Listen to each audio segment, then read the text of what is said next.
Hindi class में आप सभी लोगों का स्वागत है।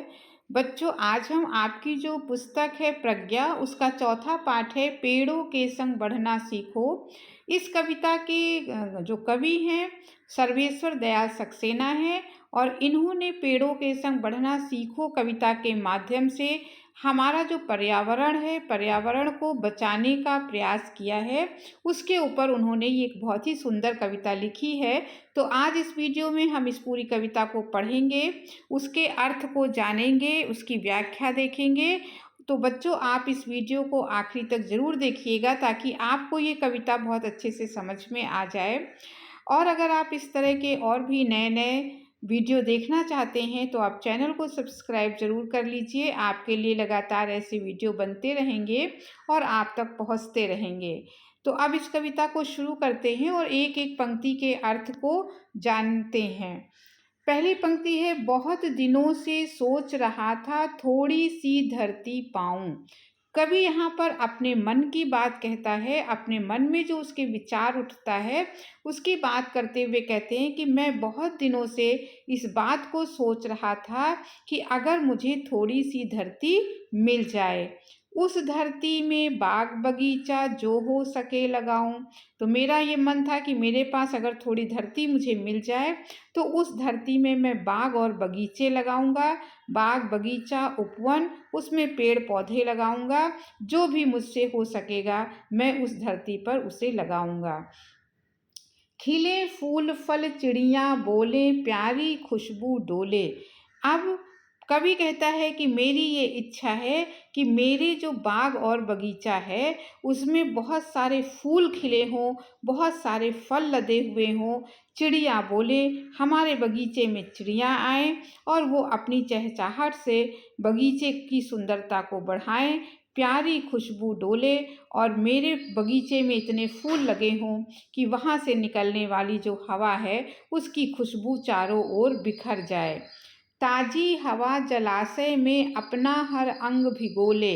कहते कि जो ताजी हवा हमारे बगीचे से, ताजी हवाएं, जलाशय कहते हैं तालाब को, कहते तालाब से जो ताजी हवा आएगी, जो ठंडी हवा का झोंका आएगा पानी की तरफ से, तालाब की तरफ से, उससे हर व्यक्ति का जो अंग है वो उसको वो ठंडक पहुंचाएगी, उसको वो खुशबू भी देगी और उसे ठंडक भी प्रदान करेगी। अब अगली पंक्तियों को देखते हैं। हो सकता है पास तुम्हारे अपनी कुछ धरती हो। अब यहाँ पर क्या कहते हैं कि हो सकता है, अब दूसरों के लिए यहाँ पर कवि कहता है कि हो सकता है पास तुम्हारे अपनी कुछ धरती हो सकता है तुम्हारे पास अपनी कोई धरती हो, मेरे पास अपनी धरती नहीं है, लेकिन हो सकता है आप लोगों के पास अपनी धरती हो, अपनी थोड़ी ज़मीन हो, फूल फल लदे अपने उपवन हो और उस धरती में फूल और फल लगे हुए हों, फूलों से फलों से आपका बगीचा लदा हुआ हो, आपका उपवन, उपवन माने बगीचा, अपनी परती हो, परती माने ज़मीन, आपकी अपनी खुद की ज़मीन हो सकता है छोटी सी क्यारी हो, महक रही हो सकता है आपके पास ज़्यादा ज़मीन ना हो तो आपके पास अपनी एक छोटी सी ही क्यारी होगी जो फूलों से महक रही होगी। छोटी सी खेती हो जो फसलों से दहक रही हो सकता है आपके पास छोटी मोटी खेती भी हो, खेत भी हो जिसमें फसलें उग रही हों, फसलों से वो खेत लहलहा रहे हों। आगे देखते हैं। हो सकता है कहीं शांत चौपाए घूम रहे हों। अब यहाँ पर कवि क्या कहते हैं कि हो सकता है शांत कहीं चौपाए, चौपाए का मतलब होता है जानवर, कौन से जानवर? चार पैर वाले, चौपाए माने जिनके चार पैर होते हैं। हो सकता है कि आपके बगीचे में, आपके खेतों में जानवर घूम रहे हों, चार पैर वाले जानवर भी घूम रहे हों इधर उधर। हो सकता है कहीं सहन में पक्षी झूम रहे हों, सहन कहते हैं बरामदे को।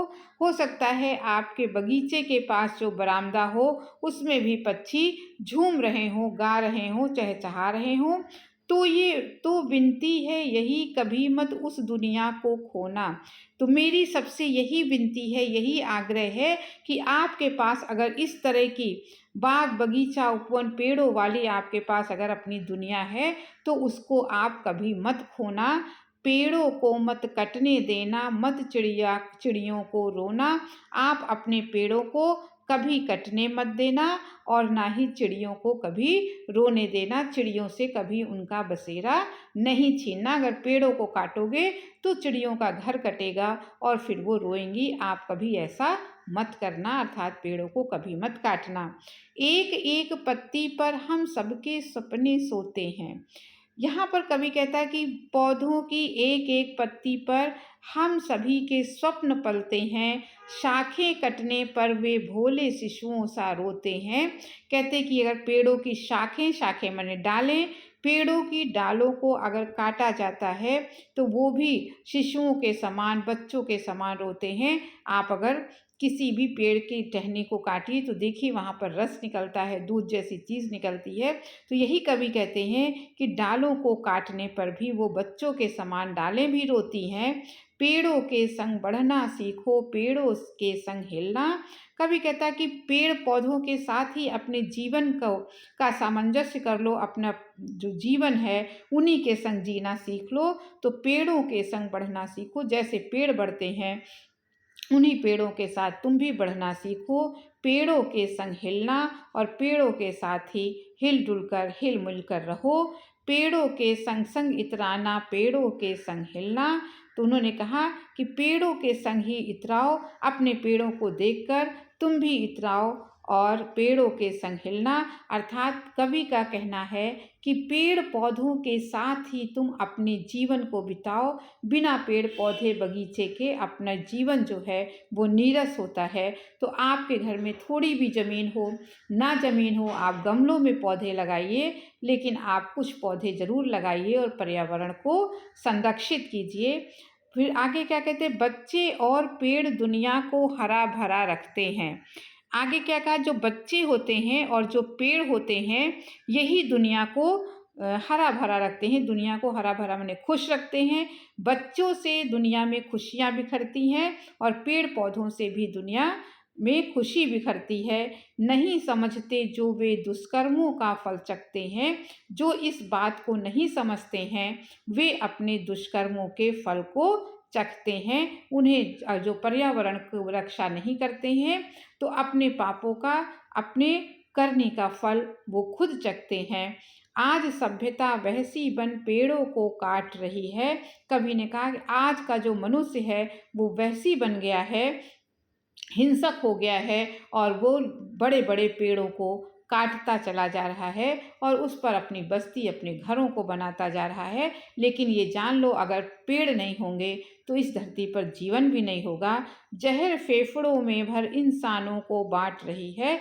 और जैसे जैसे पेड़ कटते जाते हैं, पेड़ हमें ऑक्सीजन देते हैं, तो कहते और कार्बन डाइऑक्साइड को ले लेते हैं जो जहरीली गैस होती है। तो कहते जैसे जैसे इस दुनिया से पेड़ कटते चले जा रहे हैं वैसे जो जहर है हमारे ये जो कार्बन डाइऑक्साइड और तमाम तरह का जो जहर है जो पेड़ समाप्त करते हैं वो आज हमारे फेफड़ों में पड़कर वो हमें बीमार कर रहे हैं। ये इंसानों को जहर बांट रहे हैं। तो पेड़ पौधे हमारे पर्यावरण को स्वच्छ करते हैं, हमें ऑक्सीजन देते हैं और इसलिए हमें पेड़ पौधों की हमेशा रक्षा करनी चाहिए। पेड़ पौधों को कभी काटना नहीं चाहिए। तो ये कवि ने इस कविता में पर्यावरण के बारे में सजगता, जागरूकता फैलाने का काम किया है। तो बच्चों, ये कविता आपको अच्छे से समझ में आ गई होगी। अगर ये कविता आपको अच्छी लगी हो तो आप चैनल को सब्सक्राइब जरूर कीजिएगा, लाइक कीजिएगा, अधिक से अधिक शेयर कीजिएगा। अब अगले वीडियो में फिर किसी टॉपिक के साथ मिलेंगे, तब तक के लिए धन्यवाद।